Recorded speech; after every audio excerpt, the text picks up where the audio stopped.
नमस्कार। मकर राशि के जातकों के लिए अक्टूबर 2020 का मासिक राशिफल किस तरह की फल सूचनाएं लेकर आ रहा है, इसका संपूर्ण चर्चा वृतांत लेकर हम आप सभी के सम्मुख यहाँ हाजिर और उपस्थित हैं। प्रथमतः ग्रह गोचरीय व्यवस्थाओं का अध्ययन करेंगे और उसके बाद प्रत्येक क्षेत्र विशेष के साथ में जुड़ी हुई चर्चाएं। चंद्रमा प्रतीकात्मक तौर पर राशि स्थान में ही विराजित करके दिखाए गए हैं। इनकी पोजीशंस को मासिक राशिफल में परिवर्तित करके दिखाना संभव नहीं, तो वहीं 7.5 का मध्य अंतराल मकर राशि के जातकों को चल रहा है और इसी वजह से शनिदेव यहाँ राशि स्थान में ही गमन कर रहे हैं। 29 सितंबर 2020 के बाद से शनिदेव यहाँ मार्गी भी हो चुके हैं। तो वहीं थर्ड हाउस में आप देखेंगे कि मंगल 4 अक्टूबर के बाद से प्रवेश कर जाएंगे। वक्रगत स्थितियों में ही लगातार चलायमान रहने वाले रहेंगे। मीन राशि स्थान में पंचम में राहु प्रवेश कर चुके हैं 23 सितंबर 2020 के बाद से। तो वहीं केतु एकादश भाव में गमन कर रहे हैं। राहु और केतु हमेशा एक साथ में अपनी स्थितियों को बदलते हैं, वक्र ही चलने वाले होते हैं। मकर राशि के लिए केतु का जो ये परिवर्तन हुआ है, ये अत्यधिक हद पर शुभकर कहा जा सकता है। पंचम में राहु थोड़ी बहुत परेशानियां जनरेट करने वाले होते हैं, जिसकी मैं मासिक राशिफल के माध्यम से यहां पर चर्चा करूंगा। तो वहीं अष्टम में शुक्र है, हिडन प्रॉब्लम्स को कई बार बढ़ाने वाले हो जाते हैं। 23 अक्टूबर 2020 तक शुक्र यहीं गमन करने वाले होंगे।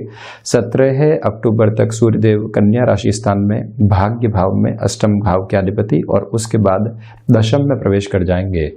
बुधादित्य योग तो बनेगा, किंतु सूर्यदेव नीचस्थ स्थितियों में रहेंगे। एकादश में पुण्य फलों का उदय करते हुए केतु, तो वहीं द्वादश भाव में मार्गी स्थितियों में चलने वाले होंगे देवगुरु बृहस्पति। 20 नवंबर तक अपनी मूल त्रिकोण में ही चल रहे हैं। फलाफल के अंदर ये समय अत्यधिक वृद्धि का है। सर्वप्रथम चर्चा की शुरुआत प्रथम भाव के साथ में शनिदेव राशि भाव में ही गमन कर रहे हैं। इसी वजह से आपको बहुत ज़्यादा ऑब्जर्वेशन और एनालिसिस के साथ में लेकर चलने वाले होते हैं। जब भी व्यक्ति को व्यापारिक जीवन के अंदर कोई ऑप्शन सामने मिल रहा हो, वो बहुत ज़्यादा ऑब्जर्वेशन और एनालिसिस के अंदर रह जाता है, तो खुद के लिए गलती कर बैठता है। आप ज़मीन संबंधी कार्यों के साथ में जुड़ाव रखते हैं, कोई निर्णायक ज़मीन सामने आ रही है, समय एक इंडिकेशन दे रहा है कि थोड़े बहुत संघर्ष होंगे, किंतु इन संघर्षों के पार आपके लिए आर्थिक वृद्धि के पूरे संकेत हैं। तो आप बहुत ज़्यादा सोचने और विचारने में नहीं रहें, वहाँ निर्णय लेने की ओर आपको ज़रूर जाना चाहिए। पराक्रम में इस महीने आपके लिए वृद्धि रहेगी, ये स्पष्ट संकेत है, किंतु जो भी कार्य आप करेंगे वहाँ एक धीमापन है। धीमेपन के साथ में ठोस प्रवृत्तियां भी मौजूद रहेंगी। नौकरी पेशा जीवन के अंदर आलस्य कहीं पर भी आप नहीं लेकर आए। आपको मालूम है कि सिर्फ मेरी प्रेजेंस की आवश्यकता है और वो कार्य हो जाएगा, किंतु शनिदेव की 10वीं दृष्टि ऐसी स्थितियों में आलस्य को लेकर आ जाती है। हालांकि बुध यहाँ आजीविका के भाव में ही चल रहे हैं, तो आलस्य बहुत ज़्यादा हावी नहीं होता, किंतु निर्णायक मौकों के ऊपर जो इग्नोरेंस सामने आती है वो कई बार दुविधाएं देने वाली हो जाती है। मेरा नम्र निवेदन है कि आप ऐसी प्रवृत्तियों से बचिएगा। चेंज की ओर आप जाना चाहते हैं तो बहुत लॉन्गर टर्म की स्टेबिलिटी के साथ में जा रहे हैं, तभी आपको प्रवृत्तशील होना चाहिए, अन्यथा रुक कर ही चलें आप। द्वितीय भाव की चर्चा करूं तो धन भाव के अधिपति यहाँ राशि भाव में है। धन में स्थायित्व रहेगा। बहुत ज़्यादा फाइनेंशियल गेन की एक्सपेक्टेशंस इस महीने नहीं की जा सकती, किंतु जो भी धनागमन होगा वो एक स्टेबिलिटी के मोड के साथ में होगा। जो आपने बहुत पहले कार्य संपादित किए थे, उनसे यहाँ प्रभावी परिणाम सम्मुख दृष्टिगोचर होंगे। वाणी पर नियंत्रण की आवश्यकता है। व्यक्ति एक व्यापार में जुड़ा हुआ है, जहाँ व्यवहार की रिक्वायरमेंट बहुत ज़्यादा है कि आप मृदुभाषिता के साथ में चलें, आप स्पष्ट कहें, किंतु उसमें भी डिप्लोमेसी का एक पुट हो। आप जो भी अपनी बात रखना चाहते हैं उसके साथ में एक मुस्कुराहट रहे। ये बात आपको प्रत्येक दिन घर से निकलते वक्त याद रखनी होगी कि हम अपने कार्यों के अंदर इन सारे ही गुणों को मैंडेट अप्रोच में लेकर चलने वाले रहें। कई बार स्वाभाविक स्थितियों से उलट हमको थोड़ी सी अपनी अप्रोच के अंदर चेंजेस के साथ में भी चलना होता है। इस चेंज की रिक्वायरमेंट यहाँ पर है, किंतु कुटुंबीजनों के कोई भी अटके हुए और रुके हुए कार्य हैं, आपकी प्रभावी कार्यशैली की वजह से वो भी पूर्ण होते चले जाएंगे। कहीं पर भी रुकावट और बाधा उपस्थित नहीं है। थर्ड हाउस में मंगल गमन कर रहे हैं और 26-27 दिनों के लिए यहाँ तृतीय भाव में ही रहने वाले होंगे। तो मेरा एक नम्र निवेदन आपसे इस महीने में है कि आप जॉब के अंदर कोई भी ऐसे फ्रेम में है जहां अनुशासन की आवश्यकता बहुत ज़्यादा होती है। आप इंफॉर्मेशन टेक्नोलॉजी के साथ में जुड़े हुए हैं, आप यांत्रिक विद्या संबंधी किसी भी कार्य के साथ में जुड़े हुए हैं, लेखन में आप क्रिटिक हैं, ऐसे स्पेसिफिक फील्ड्स में आप चेंज की ओर जा सकते हैं और वो चेंज आपके लिए नैसर्गिक तौर के ऊपर वृद्धि और सकारात्मकता को लेकर आएगा। किंतु भाइयों के साथ संबंध बिगड़े नहीं, छोटी छोटी बातों को लेकर आप कहीं पर भी परेशानियों को उत्पन्न करने वाले नहीं हो, ये भी बात याद रखनी चाहिए। तो वहीं महत्वाकांक्षाएं हावी रहेंगी और जो इंस्टेंट बेस के ऊपर फियरलेस अप्रोच निकल कर आती है, भले ही जॉब हो, किसी ने आपको कुछ कहा और एक फियरलेस अप्रोच निकल कर आई, हमने भी फिर से रिएक्टिव अप्रोच में कुछ कह दिया, वहां ऐसी प्रवृत्तियों से आपको बचना होगा।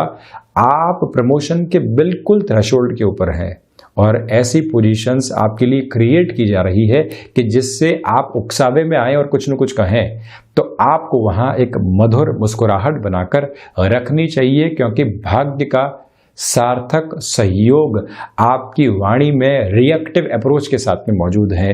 तो दोनों ही स्थितियों को विभेद करके देखेंगे तो स्पष्टता मौजूद रहने वाली रहेगी। छोटी छोटी यात्राएं लाभ देने वाली, किंतु वाहन चलाते समय सावधानी की आवश्यकताएं भी उतनी ही रहेंगी। अत्यधिक सजग होकर आप यहां चलें। तो वहीं चतुर्थ भाव के भूमि भाव के अधिपति या पराक्रम में है, शनिदेव तीसरी दृष्टि से देख रहे हैं। कोई भी ऐसी पुरानी भूमि का आपके सामने ऑफर आ रहा है और आपकी हद में भी है वो ऑफर, तो आप उसको स्वीकार करने की ओर जा सकते हैं। बहुत ज़्यादा सोच और विचार में रहना आपको परेशान करने वाला होगा। इस महीने मानसिक सुख के अंदर कमी है, किंतु इसके साथ में सर्विस इंडस्ट्री संबंधी कार्य क्षेत्र में आपका जुड़ाव और हस्तक्षेप रहा है, तो वहाँ बेटर अप्रोच रहेगी। फाइनेंशियल गेन मौजूद हैं, नए लोगों के साथ में संबंध बनेंगे और वो संबंध आपके लिए प्रगाढ़ता का संकेत भी देने वाले रहेंगे। चिंतित और विचलित नहीं हो। माता स्थान के साथ में कुछ लोगों से आपके लिए छोटी छोटी कहासुनी निकल कर आ सकती है सामने, तो वहाँ पर भी खुद को फ्रस्ट्रेट करने से हमको बचना चाहिए। ये भी मेरा एक निवेदन आपसे रहेगा। एग्रीकल्चर संबंधी कामकाज के साथ में आपका जुड़ाव रहा है, ये समय नवाचार की ओर जाने के लिए आपको इशारा कर रहा है और ऐसे नवाचार लंबे समय का स्थायित्व लेकर आने वाले रहेंगे। पंचम भाव की अगर मैं चर्चा करता हूं तो पंचम में राहु है। संतान पक्ष की ओर से कुछ चिंताएं आपको सताने वाली हो सकती है। इसका आशय यह है कि संतान स्टडीज की ओर है, संतान अपने गृहस्थ जीवन की ओर बढ़ चुकी है, संतान अपनी संतति की ओर जाना चाहती है, किंतु कुछ परेशानियां सामने आ रही है। तो वहां से आपको थोड़ा सा सावधान रहना होगा। आप भी वहां कम्युनिकेशन गैप के साथ में नहीं चलें। या कई बार हम ये सोच लेते हैं कि संतान अपनी ज़िंदगी के अंदर बहुत खुश है, बहुत अच्छे से चल रहे हैं, दूरी है और इसी वजह से फ़ोन पे बात होती है। कई बार बच्चे बनावटी हंसी के साथ में चल लेते हैं और हम वास्तविक स्थितियों से बहुत दूर होते चले जाते हैं। किंतु स्नेह से पूछना, संवेदनाओं से पूछना कि कोई तकलीफ तो नहीं है, तो आपके सामने उत्तर आ जाएगा और आप उसी आधार पर उनको समाधान देने वाले भी रहें अपनी उम्र के अनुभव के साथ में। ये भी निवेदन है। भले ही संतान 10-12 वर्ष की हो, भले ही संतान 25 वर्ष में या 45 वर्ष की उम्र के अंदर चल रही हो, किंतु जब भी संवेदनाओं के साथ में व्यक्ति चलता है तो मन की सारी ही गांठें उस व्यक्ति के भीतर से खुलती चली जाती है और वो निर्मलता के साथ में अपनी सारी ही बात रखता है। ये पंचम की प्रवृत्तियां रहेंगी। तो वहीं आपके लिए क्षमताओं में या गफलतें निकल कर आ सकती है। आप टाइम बाउंडेड कोई भी कमिटमेंट करना चाहते हैं, बहुत अधिक सावधानी के साथ में चलना चाहिए। तो वहीं पर जो आकस्मिक धन लाभ का क्षेत्र विशेष रहता है, राहु की विशेषता है कि शुरुआत के अंदर तो व्यक्ति को इंस्टेंट गेन देते हैं, ऐसा लगने लगता है कि जो स्टेप ले रहा हूं बिल्कुल सही है, किंतु 2 से 3 बार गेन हुआ और उसके बाद गफलतें निकल कर सामने आती है। उससे भी आप बचने का प्रयास पूर्णकालिक स्तर पर कीजिएगा। और वहीं शिक्षा संबंधी स्थितियों में रिलेशंस के साथ में जो डिस्ट्रैक्शंस निकल कर आते हैं। एक रिलेशन डेवलप हुआ, आप उसके भीतर इवॉल्व होते चले गए, वहाँ से डिमांड्स निकल कर आ रही है, आप अपने साथ में संवाद को लेकर चल रहे हैं, कम्युनिकेशन आपको मन के भीतर एक अलग तरीके की उमंग और उत्साह दे रहा है, किंतु उस उमंग और उत्साह के साथ में शिक्षा को जगह नहीं मिल पा रही है। एक बार खुद के भीतर खटखटाहट आनी चाहिए कि हम किस ओर जा रहे हैं। रिश्ते इस उम्र के अंदर आते हैं, जाते हैं, जुड़ते हैं, साथ में चलते हैं, किंतु शिक्षा प्रत्येक स्तर के ऊपर जीवन भर साथ देने वाली होती है। तो शिक्षा को भी उतना ही समय दीजिएगा जहां पर भी डिस्ट्रैक्शंस लगते हैं। शिव उपासना और आराधना के साथ में आपको चलना चाहिए। जो भी महिलाएं फैमिली वे की ओर अभिगमन कर रही हैं, उनके लिए यात्राएं यहां टाला जाना अत्यधिक आवश्यक है। तो वहीं 6th हाउस की लॉर्डशिप की अगर मैं बात करता हूं तो आप देखिए कि जो षष्ठ भाव के अधिपति हैं वो यहाँ कर्म भाव में रहेंगे। एक तरह से भाग्य भाव के अधिपति भी यहाँ कर्म भाव में हो गए। इसी वजह से ऋण संबंधी स्थितियां लंबे समय से आपको परेशान कर रही थी, वहाँ सॉल्यूशन मौजूद रह सकते हैं। थायराइड जनित रोग आपको सताने वाले थे और उसकी वजह से हम कहीं न कहीं अपने कार्य क्षेत्र के अंदर भी दिक्कतें महसूस कर रहे थे। तो आपको प्रॉपर बेस के ऊपर अपने मेडिकेशंस के साथ में चलना चाहिए। एक मेडिकेशन के साथ में चल रहे हैं, लग रहा है कि कहीं न कहीं दिक्कतें दुविधाएं खत्म होने का नाम नहीं ले रही है, स्वास्थ्य से चेंजेस की ओर जाना चाहिए। किसी भी जांच की आवश्यकता हो तो वहां पर भी कोताही नहीं बरते हम। स्वास्थ्य के साथ में स्वास्थ्य लाभ लेकर चलना सबसे बड़ी निधि है, ये मूल मंत्र आप यहाँ पर याद रखिएगा। तो वहीं जो शत्रु परेशान कर रहे थे वो आपके कर्म क्षेत्र के सकारात्मक रिफ्लेक्शन की वजह से साइडलाइन होते चले जाएंगे, किंतु मानसिक सुख के अंदर कमी है। एक डर ऐसे शत्रुओं की वजह से आपको घेरे रखने वाला रहेगा। सप्तम भाव की अगर मैं चर्चा करता हूं तो शनिदेव की जो ये दृष्टि सप्तम भाव के ऊपर है, गृहस्थ में ईगो नहीं आए, छोटी छोटी बातों को लेकर कलह नहीं आए। हम कई बार अपनी प्रोफेशनल लाइफ को लेकर ही कंपटीशन की अप्रोच के अंदर नहीं आ जाएं। यहाँ सामंजस्य की आवश्यकता है, यहाँ एक दूसरे को समझने की आवश्यकता है। कंपटीशन के रिक्वायरमेंट कहीं पर भी नहीं है। दो पहियों के साथ में जब गृहस्थ चलता है तो दोनों ही स्थितियों को देखा जाना आवश्यक रहता है। उतार और चढ़ाव हिस्सेदारी है, किंतु एक दूसरे को संभालना उससे बड़ी जिम्मेदारी है। ये मूल मंत्र अपने साथ में रखें। किंतु स्थायित्व संबंधी कोई भी कामकाज है, बिल्डिंग मटेरियल, कंस्ट्रक्शन, पुरानी जमीन या कोई भी ऐसा क्षेत्र विशेष का कार्य जहां लंबे समय की नींव लगती हो, आप कुछ भी एड ऑन करना चाहते हैं तो 7.5 के मध्य अंतराल में उस ओर जा सकते हैं। काम काज में शुरुआती संघर्ष रहेंगे, हो सकता है कि आपको ब्रेक इवन पॉइंट तक पहुंचने में समय लगे, किंतु ये समय वो स्थिरता और अनुभव मिश्रित आधार देकर जाएगा जो आपके जीवन के अंदर धनागमन की स्थितियों को निरंतर बनाकर रखने वाला होगा, जहां कोई पर भी सोच विचार की आवश्यकताएं आपको नहीं रहेंगी। व्यापारिक साझेदारियों के अंदर धोखे मिल सकते हैं, उससे सावधान रहें, बहुत ज्यादा सजग रहें। अष्टम भाव यहाँ शुक्र हैं। जो हिडन प्रॉब्लम्स जीवन से बहुत दूर हो चुकी थी या इग्नोरेंस के लेवल को हमारे मन और मस्तिष्क में बना चुकी थी, शुक्र उनको फिर से जागृत करने वाले हो सकते हैं। ऐसे पुराने संबंधों से आपको सावधान रहना चाहिए, या ऐसे कोई भी फैसिनेशन वाली अप्रोच आ रही है, जितनी दूरी रखेंगे जीवन को उतनी ही सरलता के साथ में आप लेकर चलने वाले होंगे। किंतु विदेश संबंधी गतिविधियों के अंदर आपका नाम और ख्याति बढ़ती चली जाएगी। यहाँ पर ये भी एक प्रमुख स्थिति है। वजह क्या है इसके पीछे, मैं द्वादश को भी यहाँ पर सम्मिलित कर लेता हूँ। द्वादश से भी हम विदेश संबंधी गतिविधियों को देखते हैं। 9वीं दृष्टि से अष्टम भाव को देव गुरु बृहस्पति देख रहे हैं, सूर्य के राशि स्थान को देख रहे हैं। 23 दिनों के लिए जहाँ पर भौतिकता के अधिपति ग्रह शुक्र चलायमान रहेंगे, उनको देख रहे हैं। इसी वजह से वृद्धि के स्पष्ट संकेत हैं। मेटल संबंधी कामकाज के साथ में भी बेनिफिट आपके लिए बने रहेंगे, कहीं पर भी आपको चिंता करने की आवश्यकताएं नहीं है। कला संबंधी क्षेत्र विशेष के साथ में अगर आप चल रहे हैं, भीतर कोई हुनर को जगह दी है, हजारों घंटे का समय आपने उस हुनर को दिया है, मन में एक उहापोह थी कि खुद के भीतर से उस हुनर को बाहर कैसे लाया जाए, ये समय आपके लिए एक नव आधार लेकर आ रहा है, जिसको आप स्वयं के साथ में स्पष्ट कीजिएगा और चलते चले जाइएगा। ये भी प्रमुख स्थिति। तो वहीं भाग्य भाव में सूर्य है। अष्टमेश होके जब बुध के राशि स्थान में सूर्यदेव हो तो शुरुआत के जो 10 दिन है उसके अंदर जो भीतर का दर्शन होता है, जो स्वयं की फिलॉसफी जनरेट होती है, वो कहीं ना कहीं मन को संतुष्टि देने वाली होती है। आध्यात्मिक चिंतन भी इन शुरुआती 10 दिनों के अंदर प्रखर रहेगा, फिर उसमें थोड़ी सी कमी आ सकती है। यहाँ अनुभव आपके लिए नई चमक और प्रकाश को सामने लेकर आ रहे हैं। ये भी एक पॉजिटिव रिफ्लेक्शन है। अगर आप किसी भी सरकारी तंत्र के साथ में जुड़ाव रखते हैं, अगर आप डिसिप्लिन संबंधी किसी भी जॉब के साथ में चलते हैं, 4 अक्टूबर से लेकर 17 अक्टूबर तक जो ये सूर्य और मंगल का दृष्टि निक्षेपण रहेगा आपको बेनिफिट देने वाला है। तो वही दशम भाव में बुध की स्थितियां प्रथम तौर के ऊपर जो आपके लिए प्रबंधन संबंधी कामकाज हैं वहाँ एक बड़े बेनिफिट को दिखाने वाली हो जाती है।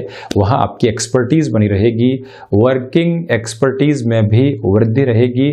सिचुएशनल लेवल के ऊपर कोई भी डिसीजन लेना है वहाँ हिचकिचाने की आवश्यकताएं आपको बिल्कुल भी नहीं है। त्वरित गति के साथ में आप चलने वाले हो सकते हैं। इच्छा शक्ति का अभाव नहीं होगा। सूर्य और बुध का जब बुधादित्य योग बन जाएगा तो 17 अक्टूबर से 31 अक्टूबर के मध्य पिता के साथ किसी भी कामकाज के साथ आपका हस्तक्षेप और जुड़ाव रहा है तो वहाँ पर भी बेटरमेंट वाली अप्रोच है। आपकी बात को सुना भी जाएगा, स्वीकार भी किया जाएगा, समझा जाएगा और उसी आधार पर आपकी रिकॉग्निशन भी 4 चांद पाती चली जाएगी। ये दशम भाव की प्रवृत्तियां है। मैनेजमेंट संबंधी किसी भी पोजीशन के साथ में आप चल रहे हैं, कोई नई पोजीशन को एस्टेब्लिश करना चाहते हैं किसी और ऑर्गेनाइजेशन के अंदर, वहां जुड़ना चाहते हैं, अपनी प्रोफाइल को और ज्यादा बढ़ाना चाहते हैं, ये निर्णय सारे ही यहाँ पर लिए जा सकते हैं।